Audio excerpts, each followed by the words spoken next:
নমস্কার বন্ধুগণ, আজকে আপনাদেরকে একটা সাউথ ইন্ডিয়ান ডিশ দেখাবো। সেটার নাম হচ্ছে ধোসা। হ্যাঁ, ধোসা করার জন্য লাগবে হচ্ছে বিউলির ডাল, আতপ চাল আর একটু সিদ্ধ চাল। তা আপনাদেরকে আমি দেখাচ্ছি। এই বাটির এক বাটি হলো আমি বিউলির ডাল নিয়েছি, এই যে ভিজিয়েছি। ভেজানোর মধ্যে একটুখানি মেথি মেথি দিয়ে দিয়েছি। মেথি দিলে পরে বেশি না, এইটুকুনি হাফ চামচ। হ্যাঁ, হাফ চামচ মেথি দিয়েছি। মেথি দিলে কি হবে যে এটা ধোসাটা খেতে ভালো হবে, উঠবেও ভালো, টেস্টও ভালো আসবে। আচ্ছা গেল।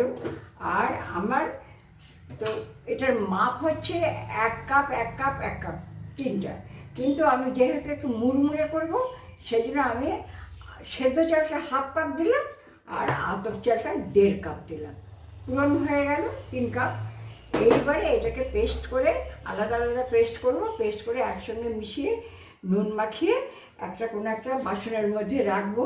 কিন্তু বাসনটা থেকে এতটা খালি থাকতে হবে, ফার্মেন্টেড হয়ে ওইটা ফুলে উঠবে, তো উপচে পড়ে যেতে পারে। হ্যাঁ, এরকম আমার 2 একবার হয়েছে, সেই জন্য আমি বলছি। আমার অভিজ্ঞতাগুলো সব আপনাদের কাছে শেয়ার করছি। আর যদি মনে করেন যে গরম তেমন পড়েনি, তার একটা গরম পোশাক দিয়ে ঢাকা দিয়ে দেবেন, দেখবেন 2 ঘন্টার মধ্যে আপনার ফার্মেন্টেড হয়ে যাবে। আপনাদের একটা কথা শেয়ার করি, যখন বিউলি ডাল ভিজাবেন, তার যে ভিজাবার সময় খুব ভালো করে কচলে করে ধুয়ে নেবেন। হ্যাঁ, তারপরে ভিজানোর পরে যেই জলটা হবে, ভাবছেন গ্যাজলা উঠে গেছে বা জলটা চেঞ্জ করে দিই, আবার ধুয়ে নিই, কখনো করবেন না। এই যে গ্যাজলা ওঠা জলটা, এটাই ফার্মেন্টেড করবে। হ্যাঁ, এটা যদি আপনি ফেলে দেন, তাহলে হাজার চেষ্টা করলেও ফার্মেন্টেড হবে না, ধোসাও ভালো হবে না। একবার আমি প্রথম দিকে একবার ভুল করে ফেলে দিয়েছিলাম, আমার ফার্মেন্টেড হলোও না আর ধোসাও হলো না। সেজন্য আপনাদের সাবধান করে দিলাম, বিউলির ডাল ভিজা জলটা আপনারা ফেলবেন না, যা ধোয়াধুয়ি আগেই করে নেবেন। ভিজাবার পরে এক ফোঁটাও জল ফেলবেন না। হ্যাঁ, যতটা লাগবে ততটা দেবেন, না লাগলে কেন সবটা দেবেন, সেটা আপনার পরিমাণ বুঝে দেবেন। তা আমি এই যে বিউলির ডালটা নিয়েছি, এই ভিজানো জলটাই দিচ্ছি, কিন্তু এই জলটাই দিয়েই করবো। হ্যাঁ, এটা দিয়েই করবো, তাহলে পারফেক্ট হবে। এই দেখুন, এটা বিউলির ডাল পেস্ট, এটা হলো আতপ চালের পেস্ট, আর সবচেয়ে কম হচ্ছে সেদ্ধ চালের পেস্ট। হ্যাঁ, সবই সমপরিমাণ দেওয়ার কথা। আমি যেহেতু মুড়মুড়ে বানাবো, তাই জন্য একটু সেদ্ধ চালটা একটু কম দিয়েছি, সেটা পূরণ করে দিয়েছি আতপ চাল দিয়ে। হ্যাঁ, 1-1-1 মনে রাখবেন, এটা হলো ফর্মুলা। আচ্ছা, আমি যার কাছে শিখেছিলাম তিনি আমাকে এটাই শিখিয়েছিলেন। এইবার আমি সব কয়টা এক জায়গায় করে দেবো। হ্যাঁ, আর বিউলির ডালের জলটা দিয়ে আমি বিউলির ডালটা বেটেছি। এখন দরকার হলে বাইরের জল দিতে পারি, কিন্তু ওই ভেজানো ডালের জলটা কখনই ফেলবেন না, তাহলে কিন্তু আর ফার্মেন্টেড হবে না। আচ্ছা, এবার দিয়ে দিলাম আতপ চালের ইয়েটা।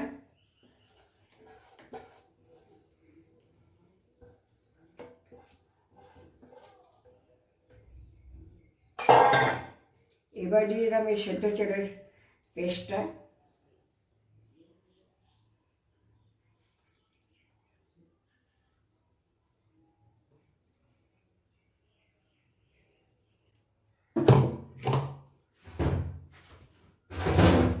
এবারে দেবো নুন, পরিমাণ মতো নুন দেবো। তারপরে লাগলে তখন আবার দেওয়া যাবে, এটা একবারে বেশি দেবো না। এইবারে এটাকে ভালো করে একসঙ্গে মেশাবো। যদি মনে হয় যে একটু জল লাগবে, তাহলে ওই যে বাসনগুলো ধুয়ে ধুয়ে জল দিয়ে দেবো। চাল ডাল যাতে একসঙ্গে মিশে যায়, যেন ডাল আলাদা চাল আলাদা যেন না হয়। আর দেখুন আমি কি সুন্দরভাবে করেছি, পেস্ট করেছি, একদম মিহি করে করেছি।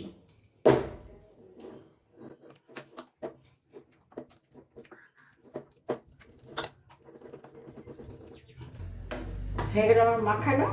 এইবারে এই যে বাটির মধ্যে হালকা জল রেখেছি, হ্যাঁ, এই জলটা দিয়ে আমি এই মিক্সিগুলো ধুয়ে দিয়ে একটু জল দিয়ে দিলে বাস হয়ে যাবে, আর বেশি জল দিতে হবে না। কীরকম ভারী, এত ভারীতে চলবে না, কারণ এটা ফার্মেন্টেড হলে আর একটু ঘন হয়ে যাবে।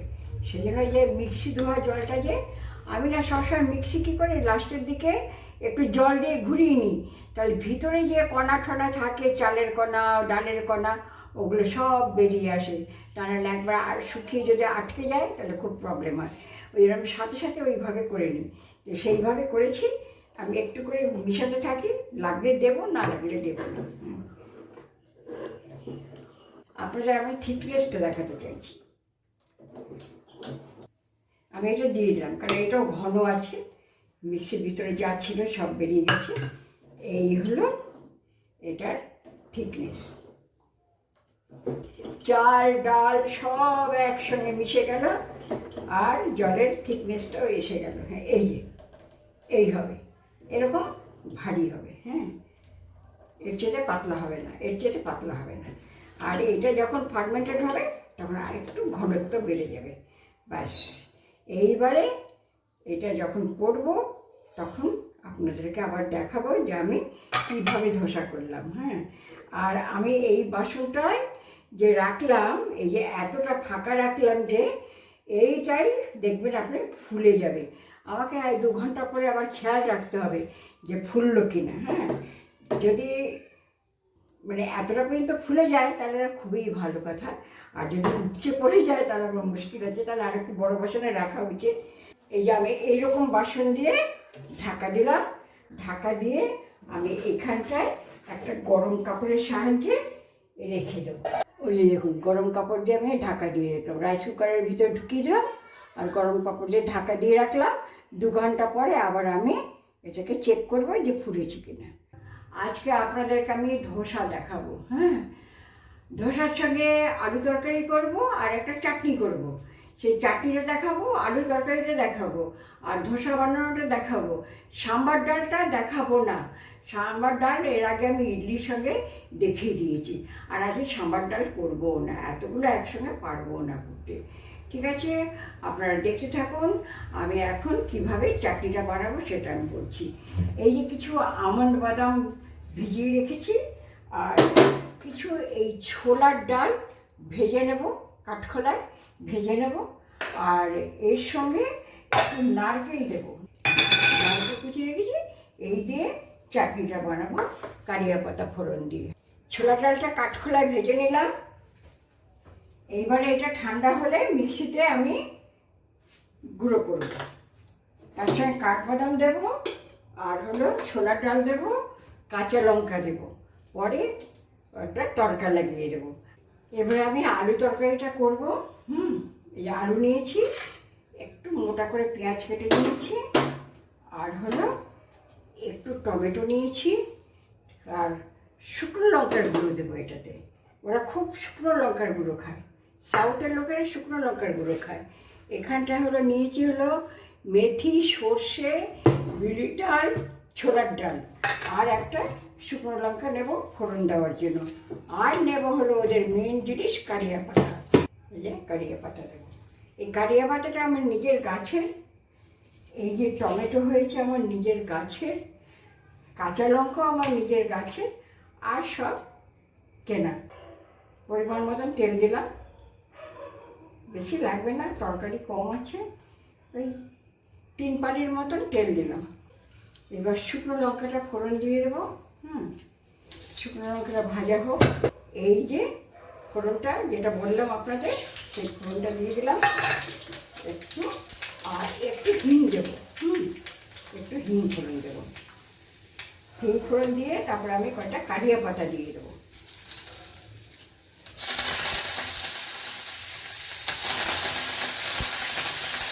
কারিয়া পাতা দেওয়ার পরে আমি পেঁয়াজ দিয়ে দেবো। পেঁয়াজ কখনো লাল করে ভাজবো না, সাতলানো ভাজা যাকে বলে সেরকম ভাজবো। একটু নুন দিয়ে দিই, তাড়াতাড়ি ভাজা হয়ে যাবে। একটু পরিমাণ মতো নুন দিয়ে দিলাম, পরে দরকার হলে আর একটু দিয়ে দেবো। সাতলানো ভাজা হয়ে গেল, এবারে আমি আলুটা দিয়ে দেবো।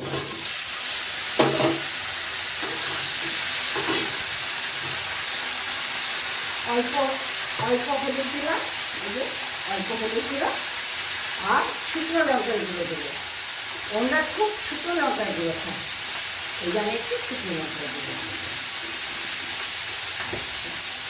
তারপরে টমেটোটা দিয়ে দিলাম।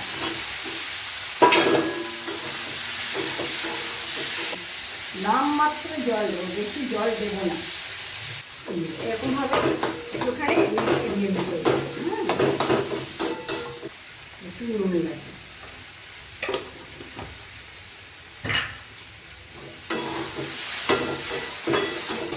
জল লাগে না, ঝাল নুন সব ঠিক পারফেক্ট হয়েছে, তরকারিও একদম পারফেক্ট হয়েছে।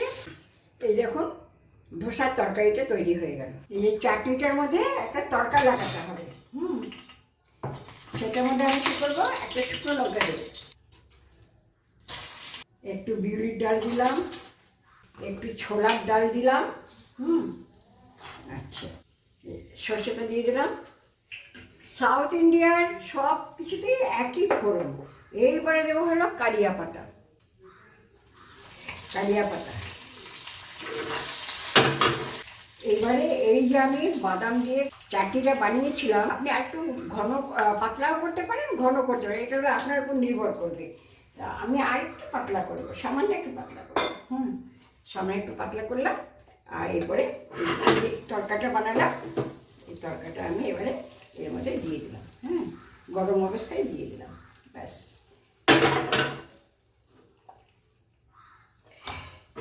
পুরো তেলটা আমি নিয়ে এলাম,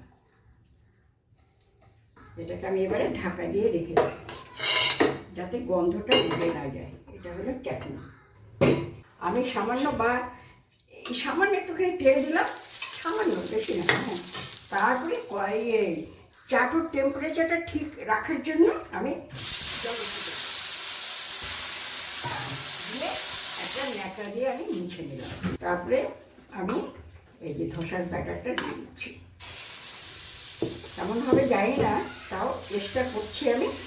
এবারে ঘটঘট করে নাড়াতে হবে। আপনার মাঝখানে ফাঁকা যাক যাই যাক তাতে কোনো আসে যায় না, ওটা পরে পূরণ করা যায়। যেমন ধরো এই যে একটা ফাঁকা গেছে, আমি একটু দিয়ে দিলাম, এইভাবে আপনি বড় করতে চাইলে সাইড দিয়ে একটু দিয়ে দেবেন, তারপরে এমনি করে দেবেন। আমি এর চেয়ে বেশি বড় করবো না। এবারে আমার গ্যাসটা সিমে ছিল, এবার একটু অনেক করে দিলাম, অনেক করে দেওয়ার পরে যখন দেখবো যে এটা আরেকটু হয়ে এসছে, তখন আমি কি করব, এই যে হোয়াইট তেল রেখেছি, হোয়াইট তেলটা একটু সাইড থেকে দিয়ে দেবো। এই যে হয়ে এসছে, এবার আমি হোয়াইট তেলটা একটু সাইড থেকে দিয়ে দেবো।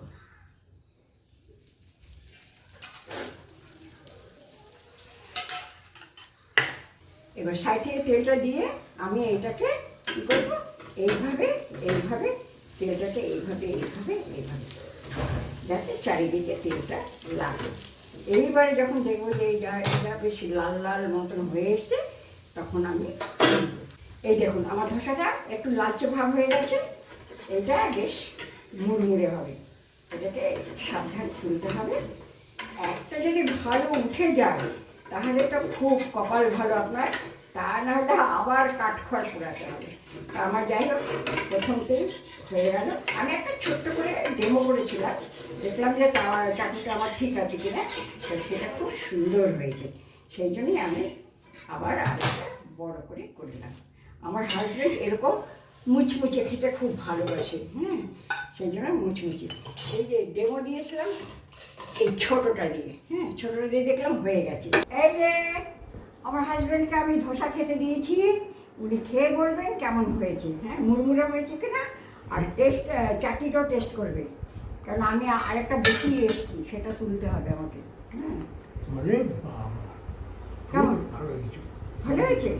দেখাও সবাইকে কেমনভাবে বানিয়েছি। এই যে এই দেখুন আর এই দেখুন, একদম মুচমুচে হয়েছে, একটু পাখার হাওয়া খেয়েছে তাই তবু মুচমুচে আছে। আচ্ছা, আর চাটনিটা খেয়ে বলো, চাটনিটা খেয়ে বলো।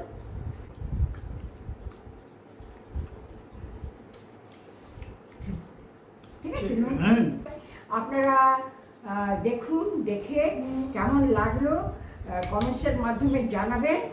আর ভিডিওটা আমার ভালো লাগলে লাইক করবেন, কমেন্টস করবেন, সাবস্ক্রাইব করবেন, পারলে শেয়ার করে দেবেন। দেখুন এই ফাঁকে আমি আরেকখানা বানিয়ে নিয়ে আসলাম। এই যে দেখুন পেছনটা দেখুন, এইটাকে এমনিভাবে মুড়িয়ে দিচ্ছি আমি, একদম দোকানের মতন। ভিতরে যদি পুর ভরে দিই একদম দোকানের মতন হয়ে গেল। হ্যাঁ, একদম এই ওনাকে দিয়ে গেলাম, ওনার এটাই হয়ে যাবে। এবার আমার আর নির্মলাটা তৈরি হবে, ততক্ষণ তৈরি করে ওখানে আরও দুই একটা আপনাদেরকে দেখিয়ে দিচ্ছি। দেখুন আর একটা আপনাদেরকে দেখিয়ে আমি শেষে, কিংবা আপনারা এই জলটার মধ্যে একটু তেল মিশিয়ে নিতে পারেন, সেটাও ভালো হয়। আমি জলটার মধ্যে তেল মিশাইনি, এই সামান্য এক ড্রপ তেল দিয়েছি। আর এটা হিটটাকে কন্ট্রোল করার জন্য, এই হিটটাকে কন্ট্রোল করার জন্য আমি জলের ঢাকনা দিলাম, দিয়ে একটা কাপড় দিয়ে আমি এখানে পরিষ্কার করে নিলাম। হ্যাঁ, এটা হিটটা কন্ট্রোল হয়ে গেল। এইবারে আমি এই ধোসাটা এইটা দিয়ে আমি এরকমভাবে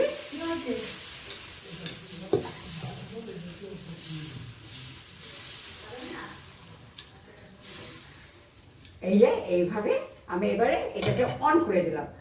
একটু সময় থেকে তারপরে এই যে তেলটা আছে, একটু তেল রেখেছি বাটিতে, একটু সময় থেকে চারিপাশ থেকে একটু তেল দিয়ে দেবো। হ্যাঁ, তেল দিয়ে তারপরে এই খুন্তিটা দিয়ে এমনি এমনি করে দেবো। হয়ে গেল, এটা একটু সময় হয়ে গেছে, দেখতে পাচ্ছেন এখন একটু ড্রাই হয়ে এসছে। এইবারে আমি এই চারিপাশ থেকে একটুখানি তেল দিয়ে দিলাম, আর মাঝখানে একটু দিয়ে দিলাম, দিয়ে এবার আমি একটু সাঁড়াশি দিয়ে ধরে নেবেন, কারণ বলা যায় না, পিছলে যেতে পারে। তারপরে আমি এটাকে এইভাবে এইভাবে এইভাবে একটুখানি তেলটাকে এঁটে দেবো। এইবার যখন সাইডগুলো লাল লাল হয়ে আসবে, লাল লাল হয়ে আসবে, তখন আমি এটাকে তুলবো। হ্যাঁ, একটু লাল হবে, তাহলে মুড়মুড়ে হবে। হ্যাঁ, আমি আপনাদেরকে যেইভাবে বলি সেটা আপনারা ঠিক মতন ফলো করবেন, দেখবেন আপনাদের ধোসা হবেই। প্রথমে একটা ছোট্ট ধোসা করে নেবেন, তারপরে বড়তে স্টার্ট করবেন। একবারেই বড় করতে যাবেন না, তাহলে প্রবলেম হয়ে যেতে পারে। সেই জন্য একটা ছোট্ট আপনাদের ডেমো দেখালাম, এই যে একটা ছোট্ট করে নিয়েছিলাম, দেখলাম হ্যাঁ এই দেখুন কেমন লাল ভাব হয়ে গেছে। তুলে দেখাবো? আচ্ছা, তুলেই দেখাই। দেখুন দেখুন লাল লাল হয়ে গেছে না, তার মানে এটা হয়ে গেছে। এবার এটা সিম করে দেবো, সিম করে দিয়ে আমি এটাকে হয় একটুখানি তেলে খুন্তিটা নিয়ে নিলাম, তাহলে তুলতে সুবিধা হবে। তেলের মধ্যে খুন্তিটা নিয়ে আমি এটাকে তুলে ফেলব।